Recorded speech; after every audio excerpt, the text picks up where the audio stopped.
Huwag mo akong pagmumurahin. O, sige. Sige, okay. Ako, bababa ako ng police station para i-report yung pag-ano mo. I-report mo? Oo, hindi. Opo. Dahil pag pinatay kita, walang ebidensya. Oo, ayan.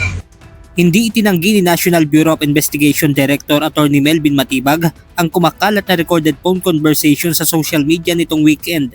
Sa audio clip na ito na sinasabing nangyari noong taong 2020, maririnig ang boses ni Attorney Matibag na nakikipagtalo sa isang lalaking nagngangalang Mel Sabio. Aminado si Attorney sa pagbabantang nasabi niya sa viral post, pero gate niya, bugso lamang ito ng damdamin dahil sa kanyang matinding galit noong panahong yaon. Nagbabago naman talaga, pero syempre there are times na yung galit mo hindi mo talaga mapipigilan eh. I share to you the background, and si Mel din, yun din yung sinabi ko sa kanya, ba't ako nagsalita sa kanya ng ganun.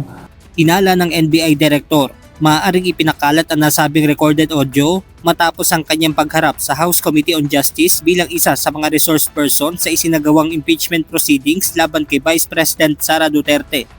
When I started na balita that I will be testifying dun sa impeachment, nagsimula na yan eh, kung ano-ano. Just to give context dun sa video na yan, ito yung 2020 pa to eh, na video, kaya yung mga comments and yung mga nilalagay na caption, medyo hindi malayo sa katotohanan. Ayon kay Attorney Matibag, away politika ang naging ugat ng mainit nilang pagtatalo ni Mel Sabio. Ngunit matapos ang insidente ay nagkaayos din naman anya siya ng lalaki na kanya rin umanong kaibigan. Yung outburst ko talaga, tinawagan ko si Mel, tapos nagsalita ako ng mga ganon. But that was a private conversation. That is supposed to be between the two of us, na magkaibigan. In fact, okay naman eh. After few weeks, we patch up our things, nagkasundo kami ni Mel.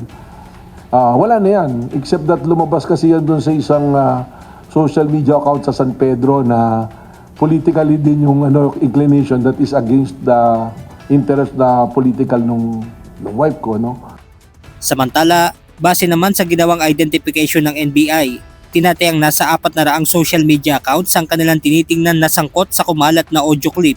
Kahapon, dumating din sa tanggapan ng NBI si Mel Sabio para maghain ng reklamong paglabag sa Anti-Wiretapping Law at Data Privacy Act. So, doon ho nag-start yan. Kaya ako ho, medyo nagulat kasi matagal na ho yan eh. So, lumabas ho ngayon, so nagagamit and medyo affected na rin yung aking family kasi syempre, lumalabas na yung pati yung pangalan ko ho, yung mga anak ko. So, mas minabuti ko hong mag-file na ng kaso. Kung ano yung pinal ni Mel, sususugan ko na imbestigahan. Ang tawag dito sa social media yung inappropriate coordinate behavior.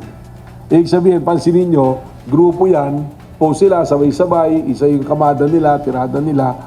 These are the things that we should address sa social media. Benedict Samson, UNTV News and Rescue. Diyos ang aming sandigan, serbisyo publiko ang aming pinahahalagahan.